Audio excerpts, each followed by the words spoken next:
Assalamualaikum warahmatullahi wabarakatuh.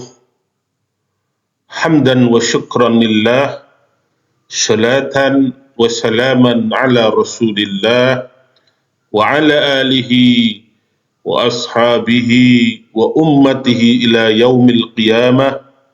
Amma ba'dah, fahadratal kiram, pemirsa dan pendengar KIS Kajian Islam Qisasun Qur'aniyah Mukhtarah, kisah-kisah pilihan dalam Al-Quran. Bismillahirrahmanirrahim. Qissatu ashabil fil, kisah para penunggang gajah. Ba'da an qatala Dzunwas ashabal ukhdud fil Yaman, setelah Raja Dzunwas membunuh para penghuni parit, yaitu di Yaman. Kisahnya akan kita sampaikan besok insyaallah. Haruba rajulun yastaghithu bi Qaisar Malikir Rum, maka larilah salah seseorang meminta bantuan Kaisar Raja Romawi Bisam di Syam. Kaunuhu Nasroniyan, keberadaannya ini adalah Raja Nasrani, mithlahum, sebagaimana mereka. Jadi ada yang lolos dari kekejaman Raja Dzunwas, orang-orang dimasukkan ke parit kemudian dibakar, kemudian ada yang lolos dan minta bantuan Raja Romawi di Syam.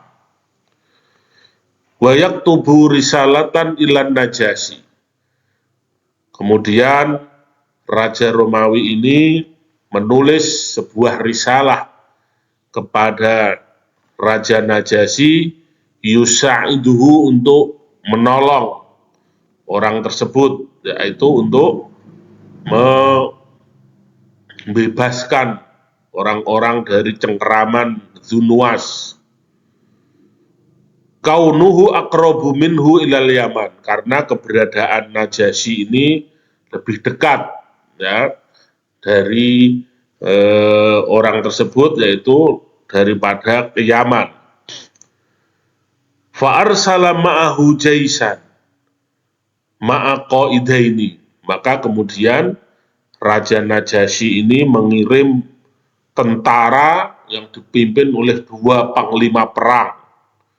Huma Aryad wa Abruha, dua panglima perang utusan Raja Najasyi untuk membebaskan orang-orang dari cengkeraman Dzunwas, itu dipimpin oleh Aryad dan Abruha namanya.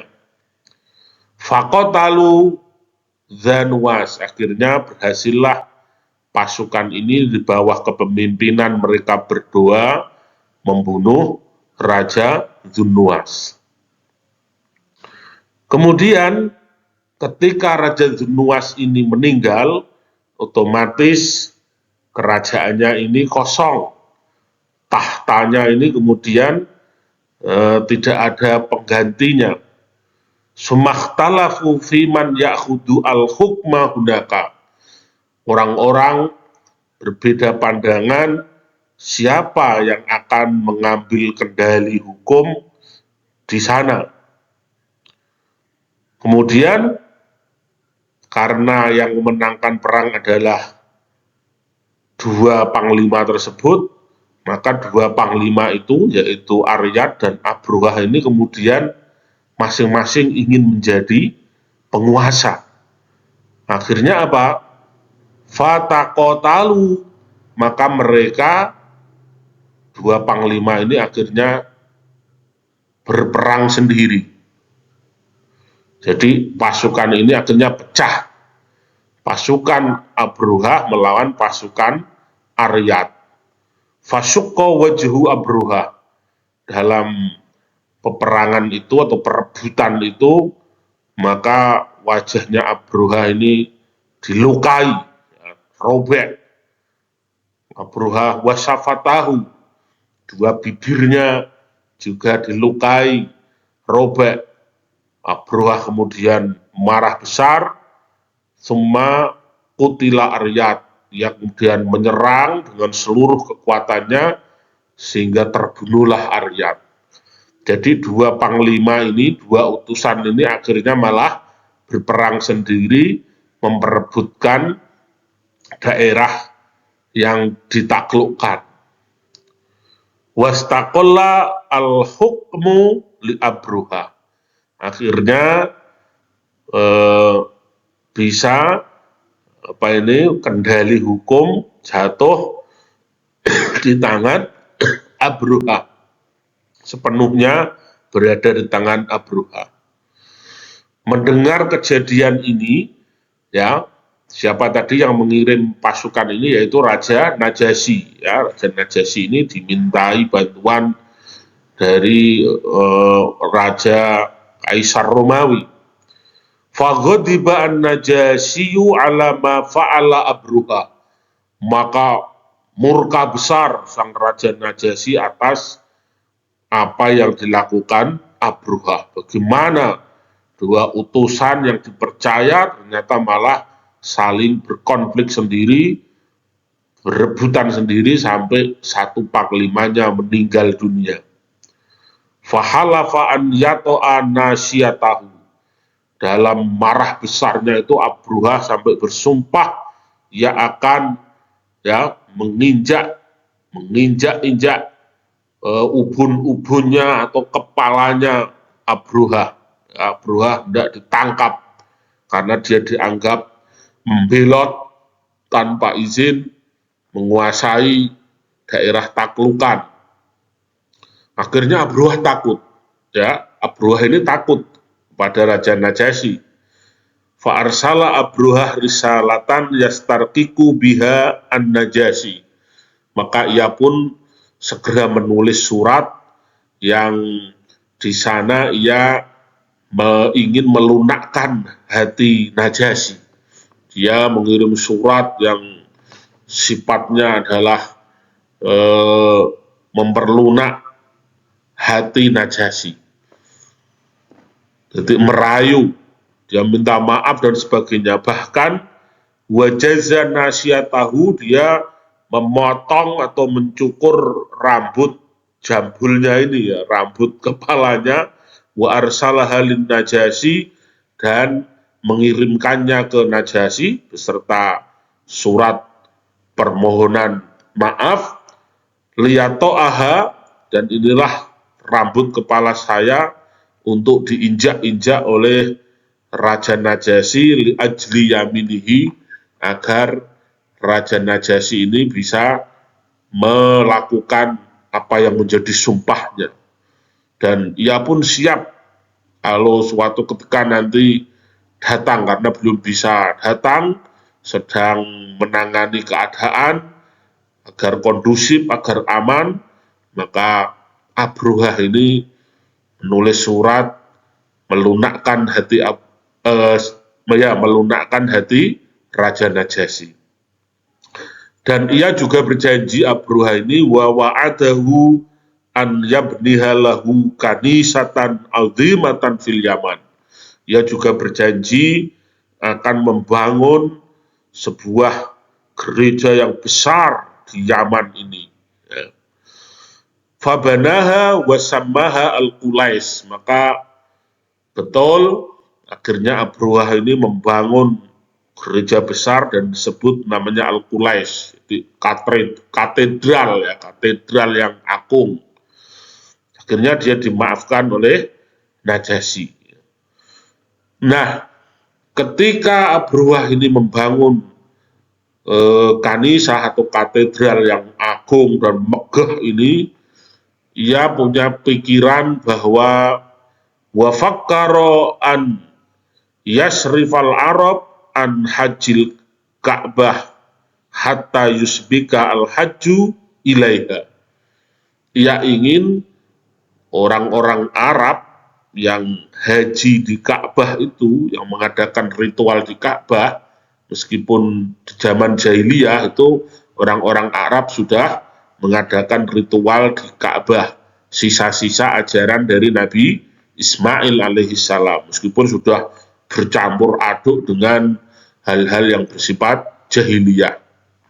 Nah, ini menurut Abraha sebaiknya orang-orang Arab ini ya mengubah posisi hajinya, tidak perlu ke Ka'bah, tapi hajinya lebih baik ke Yaman, yaitu di Qulais. Ya.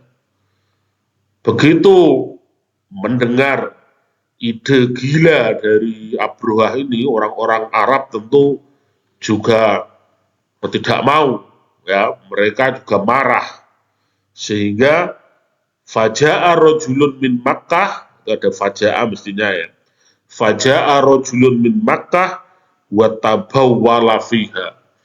Orang Arab ini unik juga ya, karena mereka tidak bisa berhadapan-hadapan dengan Abraha, karena Abraha ini orang kuat, tentaranya banyak, sementara orang-orang Mekah ini orang-orang biasa ya.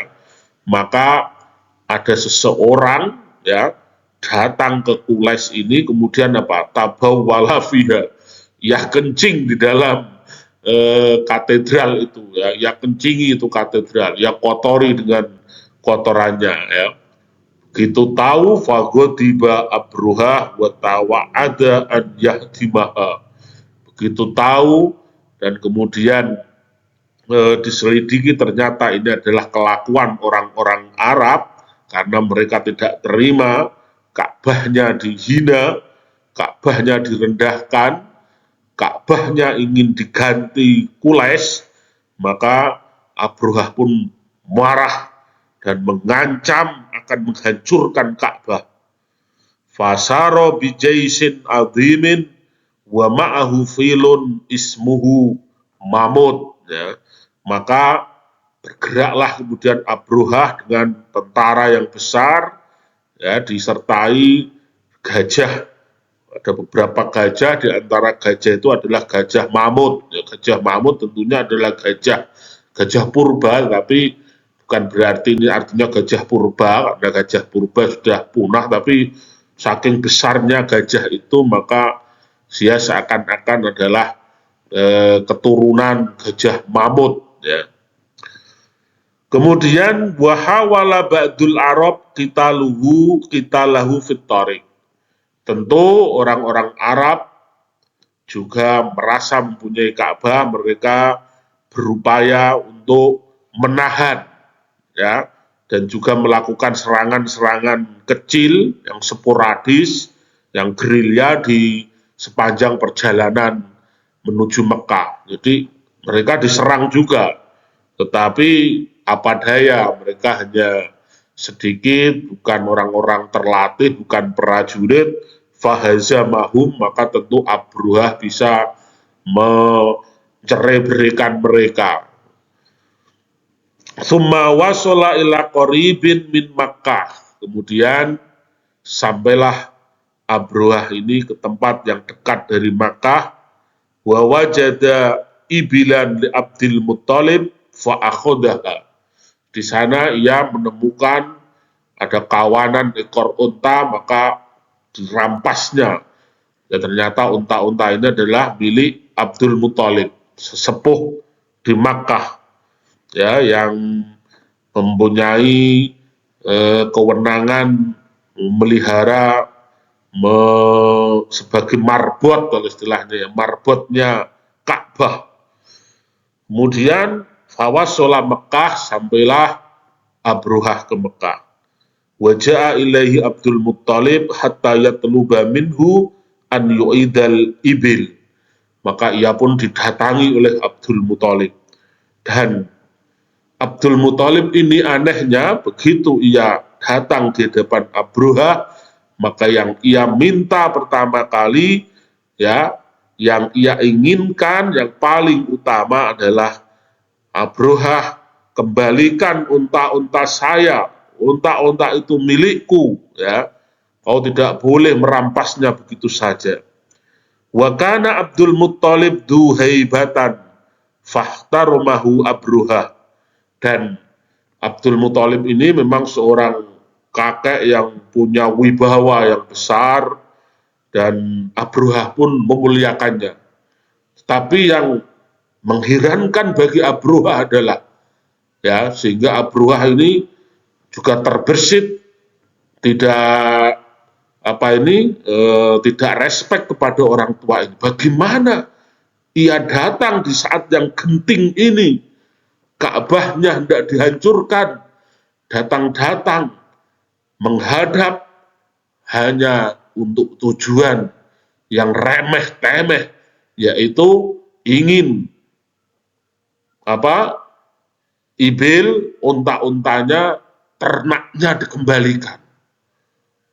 Bagaimana ini Abu Thalib ini, ya? Waja'a mana'an yu'idal ibil wa kana Abdul Muttalib dhu haibatin fakhtaramu Abruha wa a'ada ilaihi ibil, dan ya kembalikan, kalau memang maumu itu aku kembalikan, tapi aneh sekali ya kau orang tua.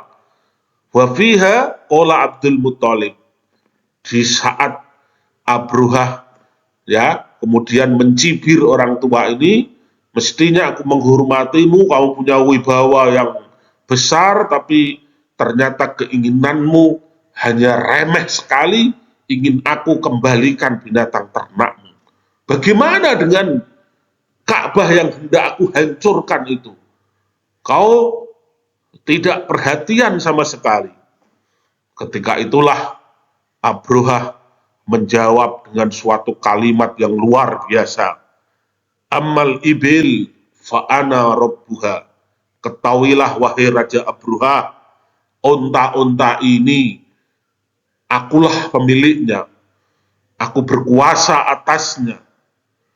Wa ammal baitu falil baiti rabbun yahmihi. Adapun Ka'bah ini, rumah ini, ada pemiliknya, dan pemiliknya sendiri yang akan melindunginya. Subhanallah, luar biasa. Ini justru mencerminkan ketakwaan, juga siqah bin nafsi, kepercayaan yang mutlak kepada Allah. Maka aku sampai mengambil ternak-ternakku, meminta karena akulah pemiliknya. Adapun rumah tua ini, ini ada pemiliknya sendiri, dan pasti sang pemiliknya akan melindunginya. Masya Allah. Waja'a rajulun min Quraisy ismuhu Nufail ibnu Habib. Ketika itu datang seseorang dari Quraisy namanya Nufail ibnu Habib. Wahama safi udunil fil, ia berbisik di telinga sang gajah yang paling besar itu, abrik Mahmud, menderumlah kau Mahmud, wa'ud rojian, dan kembali kamu, berbalik kamu, pulang, fa'innaka fi baladillahil karam, karena sesungguhnya kamu berada di negeri Allah yang suci. Betul, begitu dibisiki, fabarroka al-ibil, maka menderumlah, berlututlah al-ibil, wahawalu an yuqimuhu falam yakum illa aidan ila baladi. Mereka sudah berusaha untuk membangunkan sang gajah ini, tapi ia tidak mau bangun, kecuali ketika bangun malah berputar balik pulang ke negaranya. Ini sebetulnya sudah suatu pertanda, tapi Abruhah tidak mau tahu, ia memaksakan kehendaknya, ia tetap menyuruh pasukannya untuk maju menghancurkan Ka'bah. Ketika itu apa yang terjadi, pemirsa dan pendengar KAIS? Tsumma arsalallahu ilaihim tayran. Maka saat itulah bantuan Allah datang. Allah kirimkan kepada mereka ashabul fil, yaitu burung-burung tusbihus sinunu, burung-burung yang menyerupai burung layang-layang, tahmilu ahjaron tarmihim biha, yang membawa batu-batu kerikil dan neraka dan melempari ashabul fil, para penunggang gajah itu. Faharobu kal majanin, maka begitu mereka dilempar kerikil-kerikil dari burung-burung itu, berhamburanlah mereka, lari tunggang langgang, tak tentu arah kal majanin, seperti orang-orang gila. Wakila mata Abruhah, dan diriwayatkan Abruhah mati, wa jismuhu yatasaqatu adwan, tubuhnya mengelupas sedikit demi sedikit, ya.